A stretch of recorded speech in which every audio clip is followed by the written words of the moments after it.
Muito boa tarde a todos, queridos amigos do Núcleo de Estudos Espíritas Chico Xavier.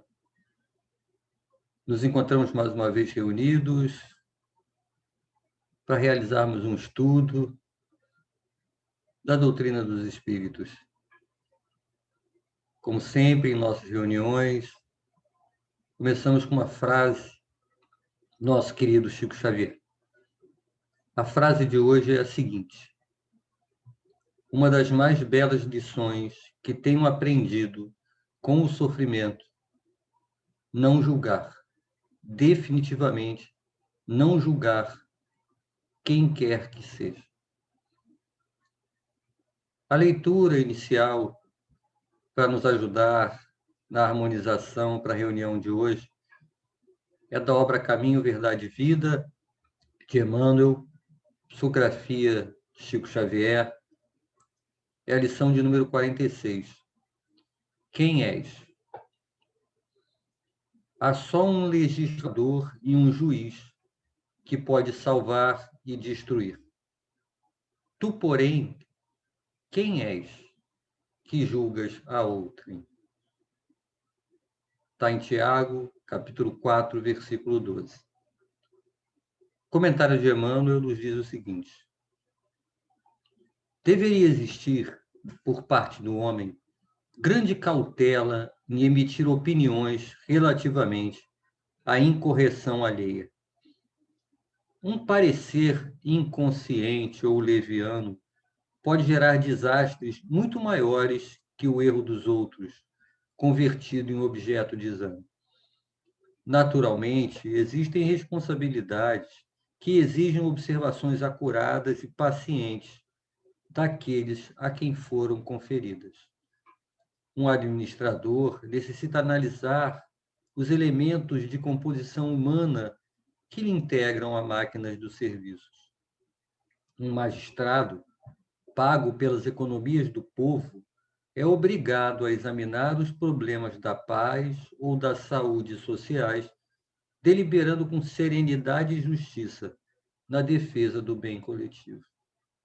Entretanto, importa compreender que homens como esses, entendendo a extensão e a delicadeza dos seus encargos espirituais, muito sofrem quando compelidos ao serviço de regeneração das peças vivas, desviadas ou enfermiças, encaminhadas à sua responsabilidade.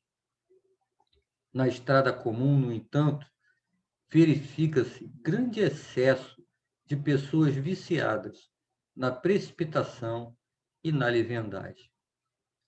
Creamos seja útil a cada discípulo, quando assediado pelas considerações insensatas, lembrar o papel exato que está representando no campo da vida presente, interrogando a si próprio, antes de responder às indagações tentadoras.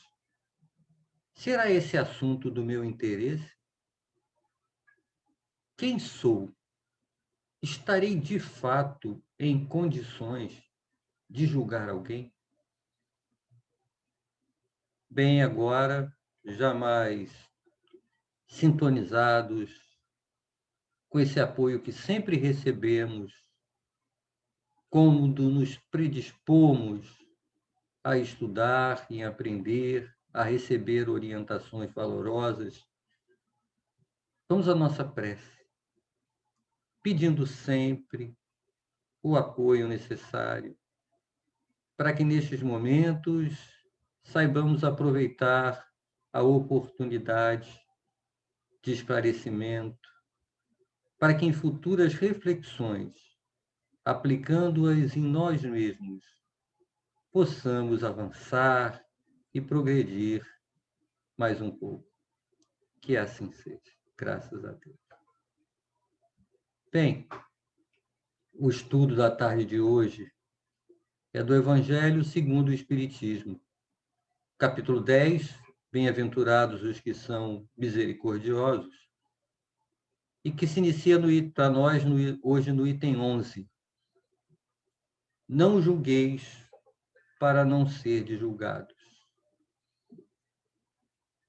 Segundo Mateus, capítulo 7, versículos 1 e 2, está dito o seguinte: não julgueis a fim de não serdes julgados, porquanto sereis julgados conforme houverdes julgado os outros. Empregar-se-á convosco a mesma medida que vos tenhais servido para com os outros. Ah, mas eu não julgo ninguém. Eu apenas observo o comportamento das pessoas. E isso é inevitável. Vamos refletir um pouco, intimamente. O que realmente me motiva nessa observação do comportamento alheio? Qual o peso que eu dou ao chegar às conclusões dessa observação? Como eu reajo? Como eu aplico esses pesos? Em quem eu aplico o resultado dessas minhas observações? Trata-se de verificar como uma pessoa se comporta em determinada situação para absolvê-la ou condená-la, chegar a um veredito, apontar o dedo? Para começarmos a deixar essa questão um pouco mais clara para nós que estudamos o Evangelho segundo o Espiritismo, logo no item 12, há uma passagem do Mestre Jesus entre nós bastante conhecida. Os escribas e os fariseus trouxeram a Jesus uma mulher que fora surpreendida em adultério. Colocando-a no meio do povo, disseram a Jesus a situação daquela mulher e que a lei, segundo Moisés, ordenava que ela fosse apedrejada. E pergunto a Jesus qual a sua opinião, naturalmente querendo colocar Jesus em alguma situação delicada. Jesus se abaixa, começa a desenhar na terra com o dedo, mas eles insistem interrogando a Jesus. Simplesmente, ele se levanta e diz: aquele dentre vós que estiver sem pecado, atire a primeira pedra. Em seguida, se abaixou de novo, continuou a escrever no chão. Qual foi a reação daqueles que os interrogavam? Se retiraram um após o outro. E aí fica Jesus a sós com aquela mulher que foi colocada no meio da praça. E ele pergunta a ela onde estão os que a acusavam.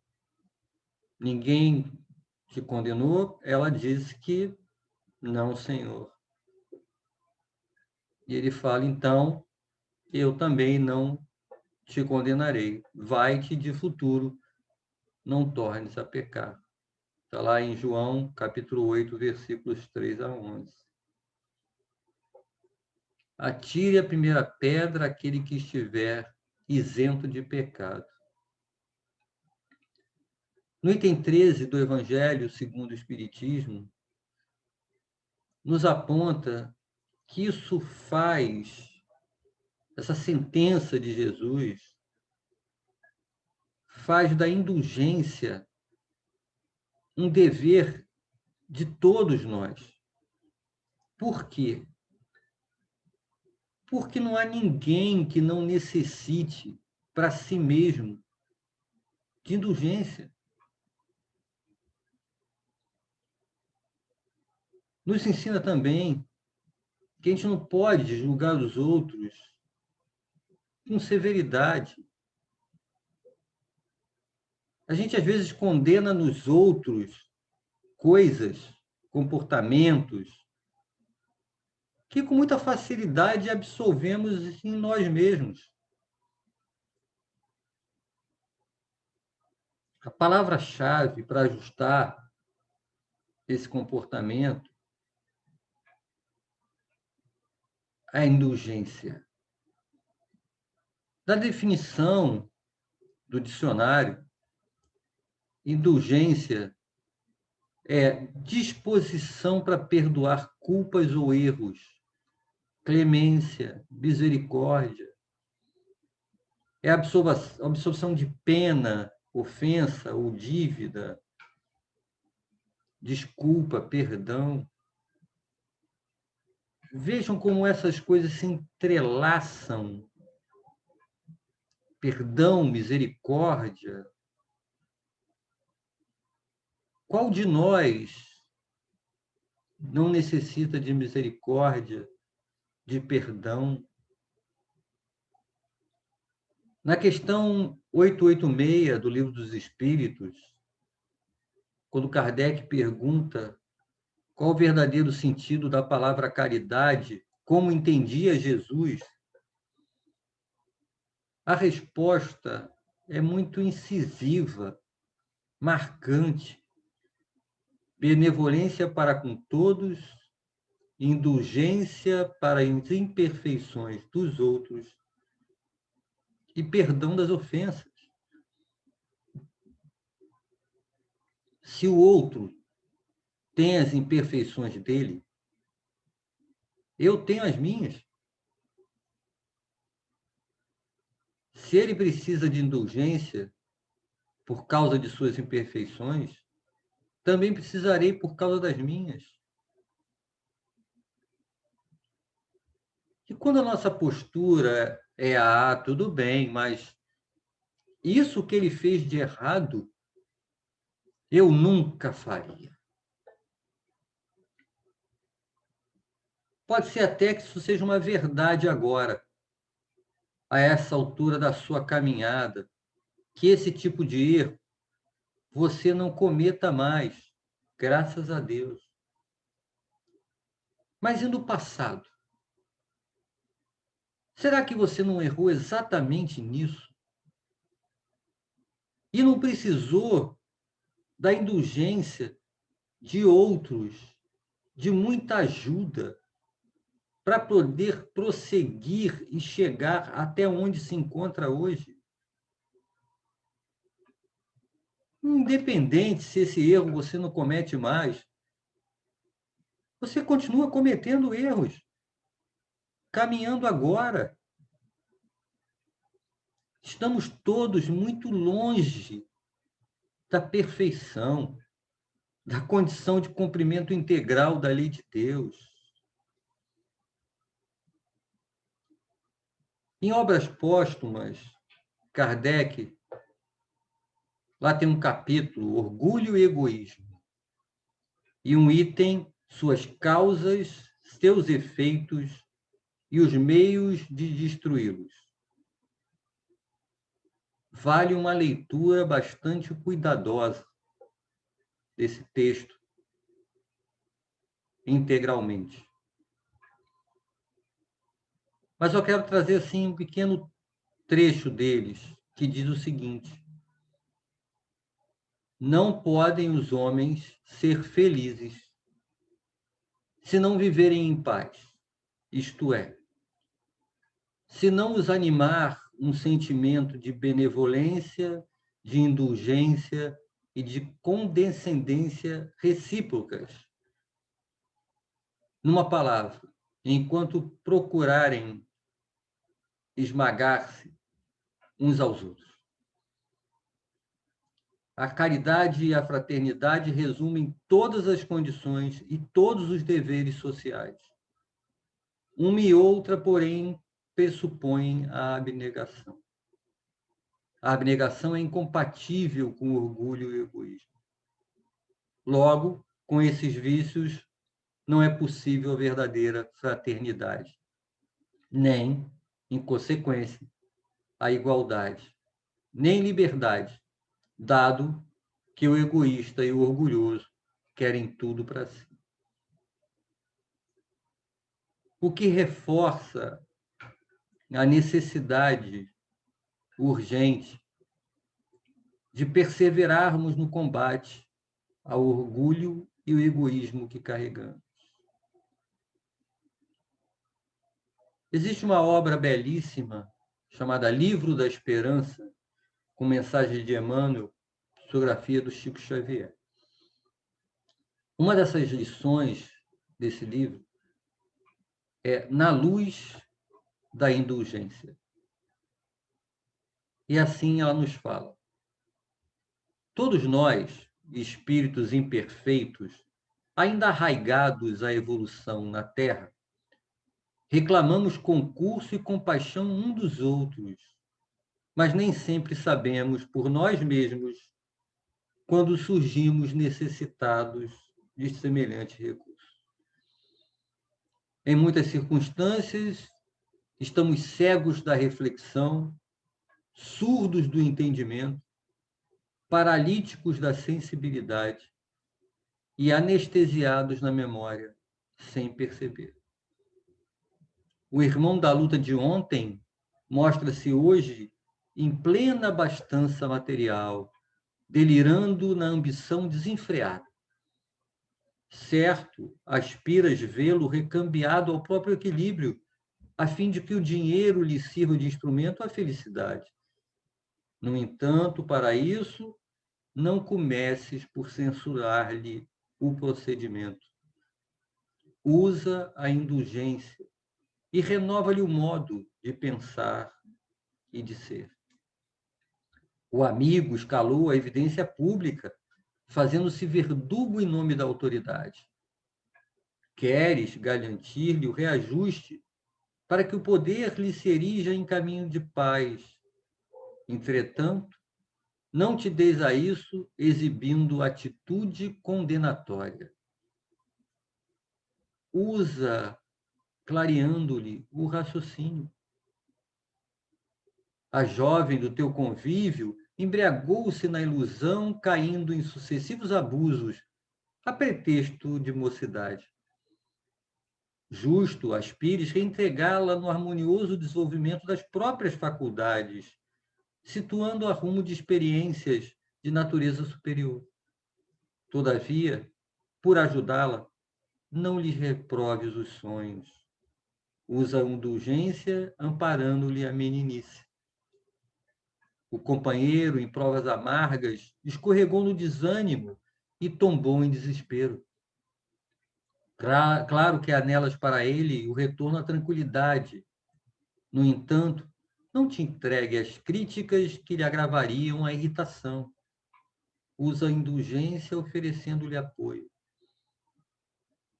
O próprio Criador espera as criaturas no transcurso do tempo, tolerando-lhe as faltas e encorajando-lhe as esperanças, embora lhes corrija todos os erros através de leis eficientes e claras.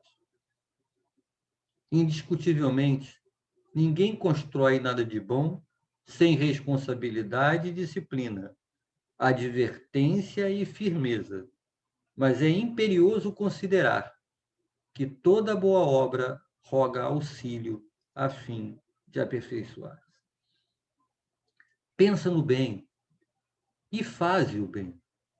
Contudo, é preciso recordar que o bem exigido pela força da violência gera males inúmeros em torno e desaparece da área luminosa do bem para converter-se no mal maior. Realmente, refletindo nessas palavras de Emmanuel, realmente nos comportamos assim inúmeras vezes. Vemos o outro em dificuldade, nos dispomos a ajudar, mas qual é a nossa abordagem quando nos aproximamos? Criticando, condenando, censurando, evidenciando o erro, às vezes até humilhando. para orientar, esclarecer, mostrar o caminho, amparar, até para disciplinar e advertir, obtendo o melhor para quem pretendemos ajudar, é necessário fazê-lo com indulgência.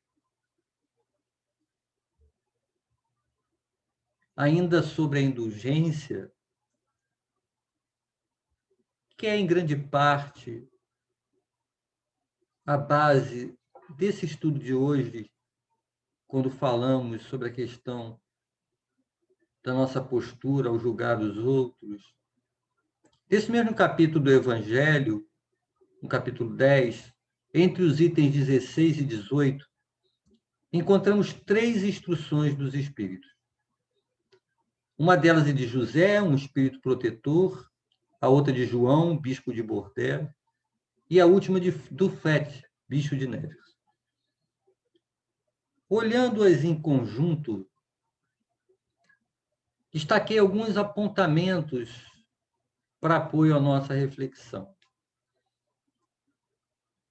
O item 16, que é a mensagem de José, o Espírito Protetor, fala: espíritas, queremos falar-vos hoje da indulgência. Sentimento doce e fraternal que todo homem deve alimentar para com seus irmãos, mas do qual bem poucos fazem uso.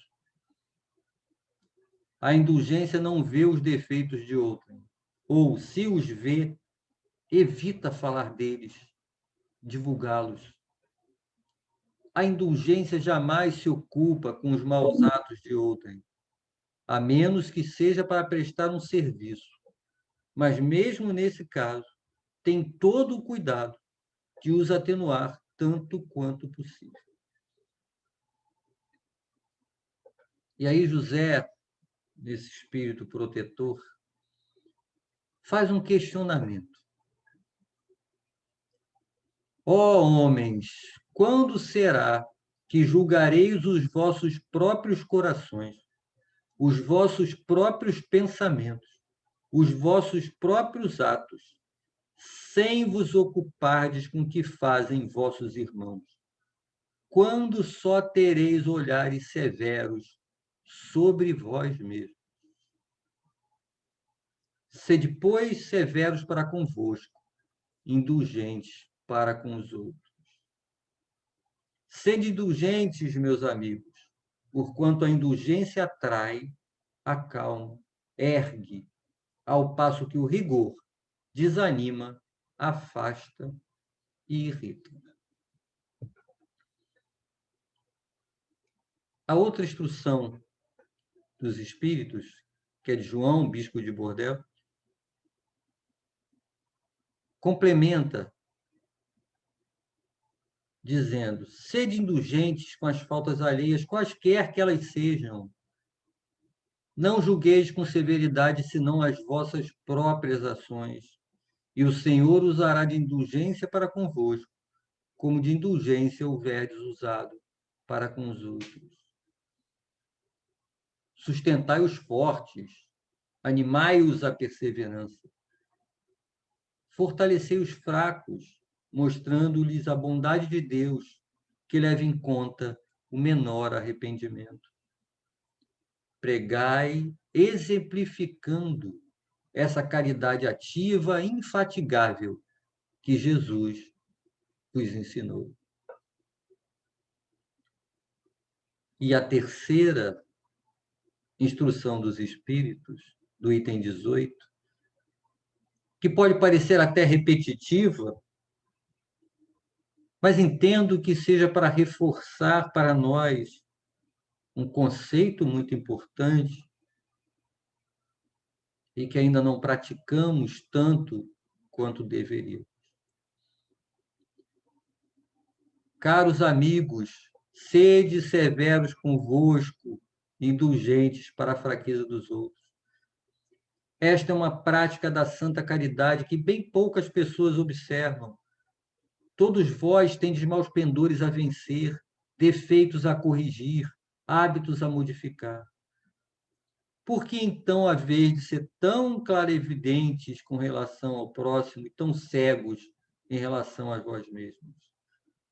O verdadeiro caráter da caridade é a modéstia e a humildade, que consistem em ver cada um apenas superficialmente os defeitos dos outros e esforçar-se por fazer que prevaleça o que há nele de bom e virtuoso.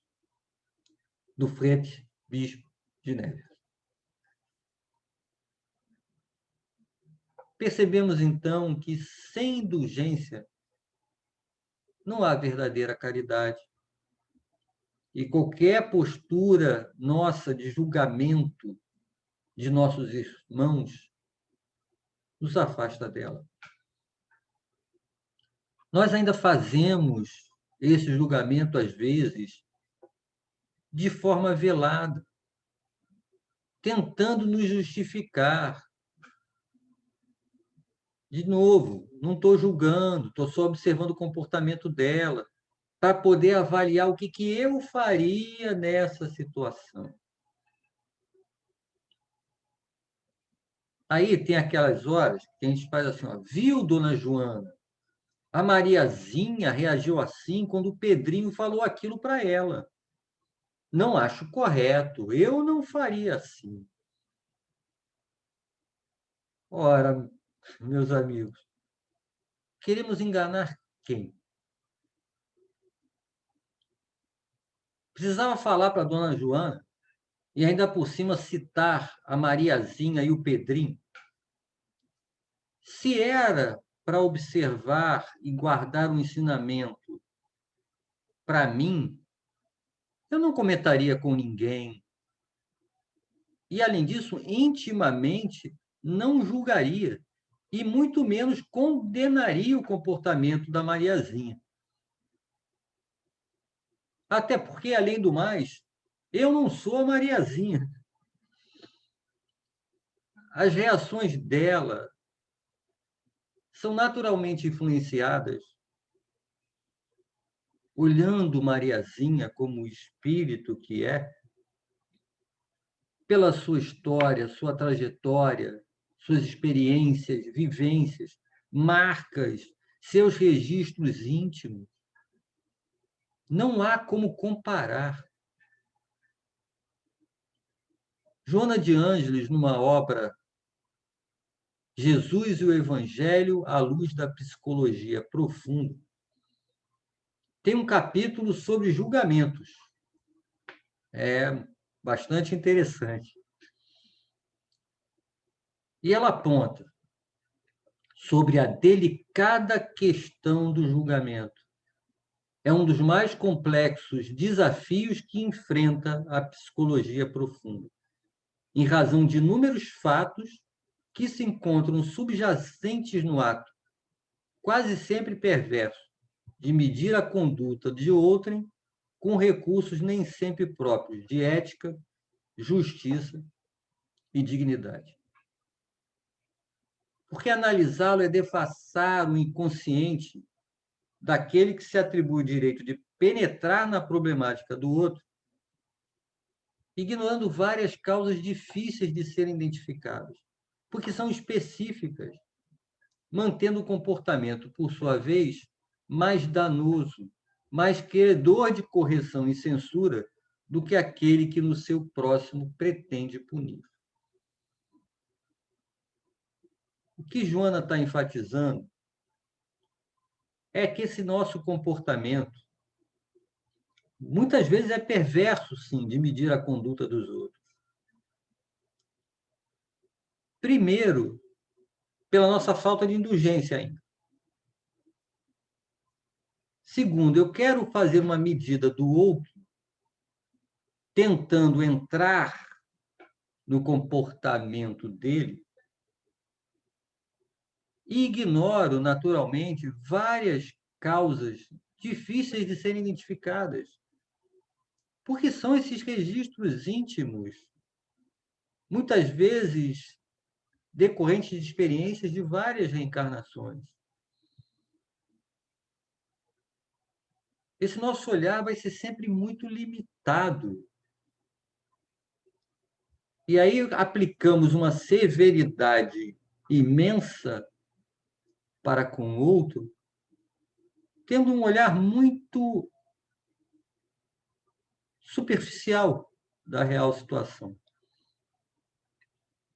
Retornando ao capítulo 10, no item 13, há algo que também é muito importante esclarecer.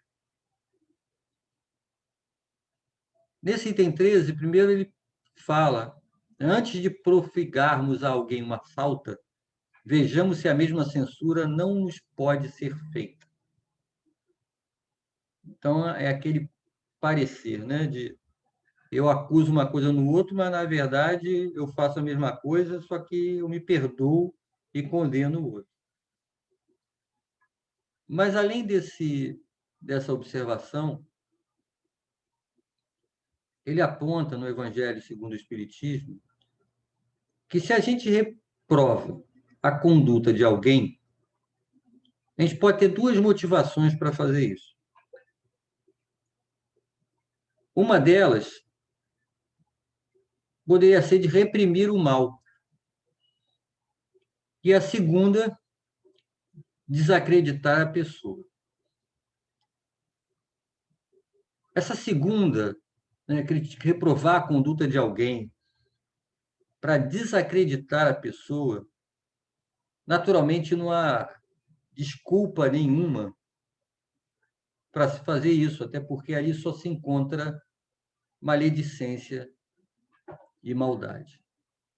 Agora, a situação em que reprovamos a conduta de alguém, buscando reprimir o mal,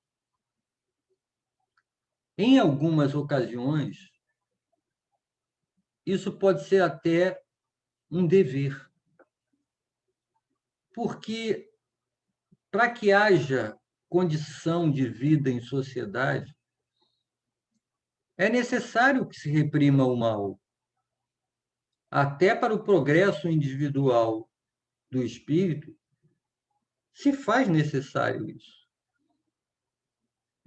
Não é possível que, pelas palavras de não julgueis para não ser julgados, o que Jesus quisesse apontar para nós é o seguinte: ó, se vimos alguma coisa errada, não é fazer nada, não tem que fazer essa.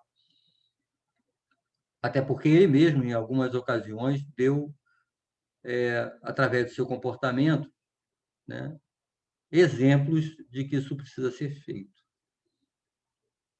Só que há, no Evangelho segundo o Espiritismo, um apontamento muito claro de que a autoridade para censurar está na razão direta da autoridade moral daquele que censura.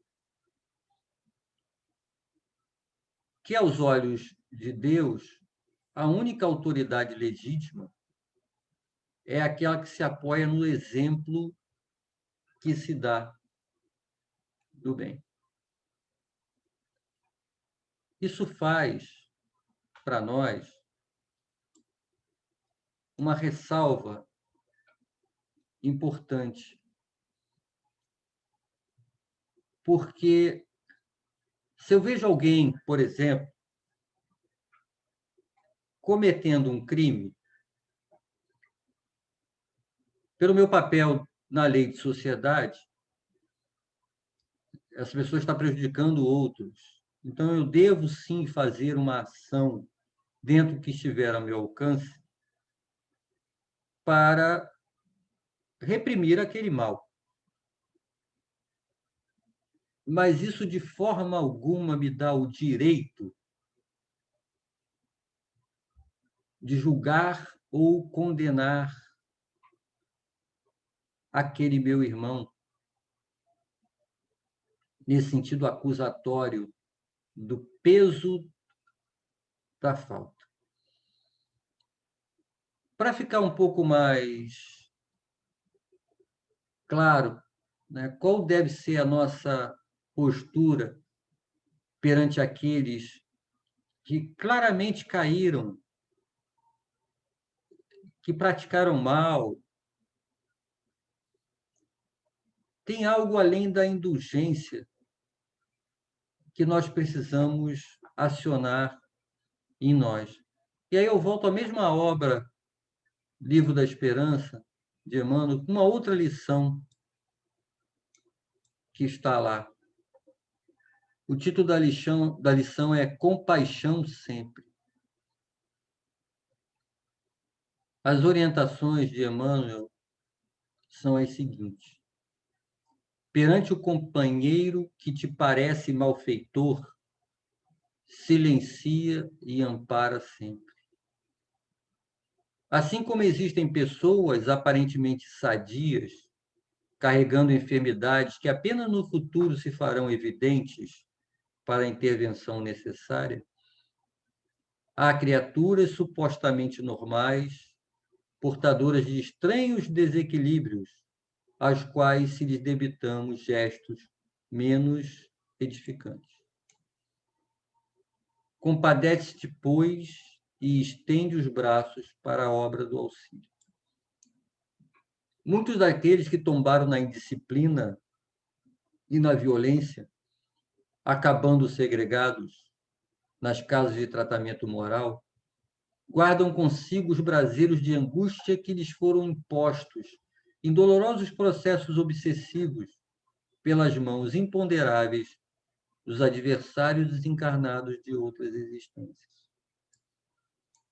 E quase todos os que esmorecem no caminho das próprias obrigações, rendendo-se ao assalto da crueldade e do desespero, sustentaram por tempo enorme, na intimidade do próprio ser, a agoniada tensão da resistência às forças do mal, sucumbindo muitas vezes à míngua de compreensão e de amor. Para todos eles, os nossos irmãos caídos em delinquência, volvamos assim pensamento e ação tocados de simpatia, recordando Jesus, que não cogita de nossas imperfeições para sustentar-nos, e certos de que também nós, pela extensão das próprias fraquezas, não conseguimos em verdade saber em que obstáculos do caminho nossos pés tropeçarão. E aí essa questão da compaixão, né, do olhar para o próximo, e das consequências, muitas vezes, altamente prejudiciais para nós mesmos, por causa do rigor que aplicamos em relação aos outros. Eu lembro de uma história contada no livro Jesus no Lar, do Espírito Neo e Lúcio, é a lição número 10, O Juiz Reformado. Conta que Jesus havia acabado de dissertar sobre o tema das instruções do dia com os discípulos na casa de Pedro, alertando realmente para a necessidade de muita cautela no julgar. E aí estavam os discípulos conversando e Mateus comenta, é difícil não criticar. E aí André concorda. Não é fácil acerto, analisar de forma correta. E os discípulos estavam comentando essas situações dentro desse tema que a gente está conversando hoje também. E aí, ouvindo, né, os discípulos falarem,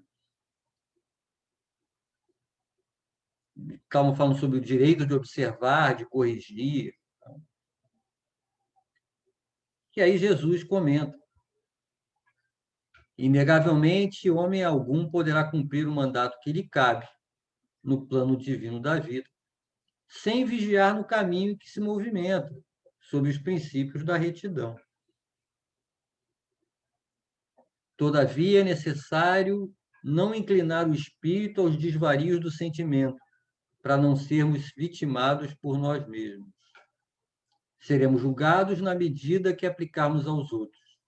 O rigor responde ao rigor, a paciência à paciência, a bondade à bondade. E aí Jesus conta uma história para os discípulos, falando que quando Israel vivia sob o governo de grandes juízes, existiu um magistrado austero e violento de uma destacada cidade. E aí ele imprimiu um terror e crueldade em todos que estavam sob a sua orientação. E aí todos os, né, abusavam do poder que ali lhe conferia, era um verdadeiro tirano nas mínimas faltas, punia gravemente, multiplicou o número de soldados para poder fazer essa repressão mais rigorosa, edificou muitos cárceres, inventou instrumentos de flagelação, que aí o povo, asfixiado, né, por aquela fiscalização abusiva, severa, né, até os horários que poderia se parar para adorar o Senhor eram de um rigor muito grande. E se você não cumprisse aquele horário que era utilizado para adorar o Senhor, você era punido, humilhado.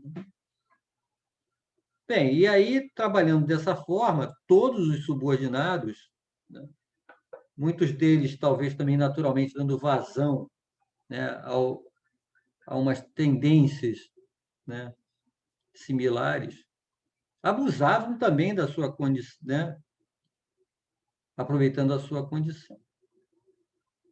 Acontece que numa noite, indo visitar um filho doente, esse magistrado foi confundido como se fosse um temível ladrão.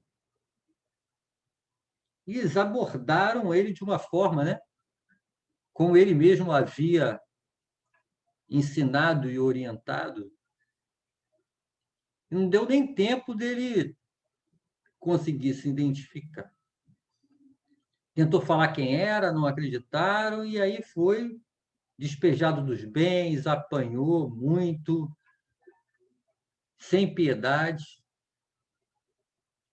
E os sentinelas ainda bradavam que estavam fazendo aquilo por orientação do grande juiz fulano de tal, que era ele mesmo. Só no dia seguinte, já no cárcere, ao amanhecer, é que a situação foi esclarecida. Só assim, aquele magistrado conseguiu perceber qual a consequência ou até onde poderia ir as consequências da sua orientação. E a partir daquele momento, ele mudou a sua postura e passou, né, a conduzir e orientar de uma forma a benefício de todos, com um coração de pai compreensivo e amoroso. Era o juiz reformado, ele reformou-se intimamente. E aí, depois de contar essa história para os discípulos, Jesus complementa que somente aquele que aprendeu intensamente com a vida, estudando e servindo, suando e chorando para sustentar o bem, entre os espinhos da renúncia e as flores do amor, é que estará habilitado a exercer a justiça em nome do Pai. Encaminhando mais para o final do nosso estudo, queria voltar à frase inicial do Chico. A frase inicial, só para nos ajudar a relembrá-la, uma das mais belas lições que tenho aprendido com o sofrimento não julgar, definitivamente não julgar a quem quer que seja. Por que o sofrimento ajudou ao Chico a aprender a não julgar ninguém? Certamente, o nosso amado Chico Xavier aprendeu muitas coisas com seu próprio sofrimento. Mas lembremos que, além disso, o Chico era procurado diariamente por inúmeros irmãos em sofrimento buscando ajuda. Por que razão esses irmãos sofriam? Que dramas vivenciavam? Dores físicas, dores morais, erros cometidos, culpas, arrependimentos, saudades inconformadas. É natural que o Chico, por esse contato intenso com essa diversidade enorme de fontes da dor e do sofrimento, tenham o ajudado a proferir essa frase para a nossa orientação. Além disso, Chico tinha um contato também muito intenso com o sofrimento de nossos irmãos desencarnados. Então, essa visão ampla das causas das aflições e das consequências de nossas escolhas, que causam nossas situações de sofrimento, ajudaram-no a nos orientar, dizendo que aprendeu que definitivamente não deve se julgar a quem quer que seja. É claro que nós não vivenciamos as experiências de Chico, mas a pergunta que eu trago para a nossa reflexão é: os esclarecimentos que a doutrina espírita nos traz